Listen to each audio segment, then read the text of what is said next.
আসসালামু আলাইকুম। আশা করি সবাই ভালো আছেন। আজ আমরা রান্না করব ইলিশ মাছ ভুনা করব। প্রথমে কড়াইতে তেল দিয়ে দিব।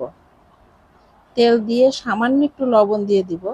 লবণ দিলে পেঁয়াজটা একটু ছিটে কম, এজন্য আমি সবসময় তেলের মধ্যে একটু লবণ দেই। এখন পেঁয়াজটা দিয়ে দিলাম। পেঁয়াজটা দিয়ে একটু নাড়াচাড়া করে নেব, অনেক লাল করব না, হালকা লাল করব।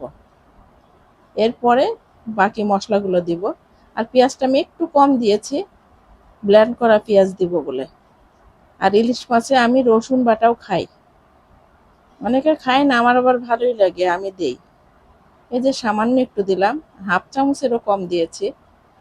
আর সরিষা বাটা দিয়ে যেহেতু ভুনা করব, তো সরিষা আর পেঁয়াজ একসাথে দিয়েছি, ব্লেন্ড করে নিয়েছি আর কি। এই যে এখন দিয়ে দিলাম সরিষা বাটাটা আর পেঁয়াজটা একসাথে। এরপরে একটু কষিয়ে নেব, কাঁচা ভাবটা চলে যাওয়া পর্যন্ত কষিয়ে নেব। তারপরে বাকি উপকরণগুলো দিব। এখন আমি হলুদ দিব হাফ চা চামচ, আর মরিচটা দিব হাফ চা চামচেরও কম, ঝাল কম দিব। যেহেতু কাঁচামরিচ দিতে হবে, কয়েকটা কাঁচামরিচ আমি দিয়ে দিব, যার জন্য মরিচের গুঁড়াটা একটু কম দিলাম। আর একটু ধনিয়া আর জিরা দিব, হাফ চামচ করেই দিব, অনেক বেশি দিব না। ইলিশ মাছের মশলার পরিমাণটা আমি একটু কম দেই। আর কষানোটা হয়ে গিয়েছে আমার, এখন পানি দিয়ে দিলাম। পানিটা একটু গরম হয়ে গেলে আমি মাছটা দিয়ে দেব। মাছটা আমি লবণ হলুদ মাখিয়ে রেখেছি, যেহেতু আমি ভাজবো না, এই জন্য খুব একটা ফোটা লাগবে না, হালকা ফুটলেই আমি মাছটা দিয়ে দিব। আর মাছের সাথে একটু ডিম আছে, ডিমটা এর সাথেই দিয়ে দিব।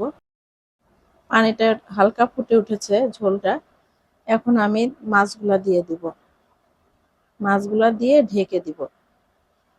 আর নামানোর আগে আমি কয়েকটা কাঁচামরিচ দিয়ে দিব, তাইলে টেস্টটা ভালো আসে, গন্ধটা খুব ভালো লাগে। সবথেকে সহজ রান্না হচ্ছে ইলিশ মাছ। ইলিশ মাছ রান্না করতে সময় লাগে না, আমার রান্নাটা প্রায় হয়ে গিয়েছে। এরপর আমি ঢেলে ফেলবো, কয়েকটা কাঁচামরিচ দিব, দিয়ে কিছুক্ষণ ঢেকে রেখে তারপর ঢেলে ফেলবো। আমার ভিডিওগুলো আপনাদের কাছে যদি ভালো লাগে, অবশ্যই আমার সাথে থাকবেন, আমাকে সাপোর্ট করে যাবেন।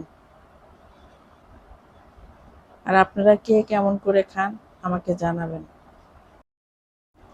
আমার ভিডিওগুলো যদি আপনাদের কাছে ভালো লাগে, অবশ্যই লাইক শেয়ার সাবস্ক্রাইব করে আমার সাথে থাকবেন।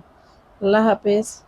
সবাই ভালো থাকবেন, আর আমার জন্য একটু বেশি বেশি দোয়া করবেন।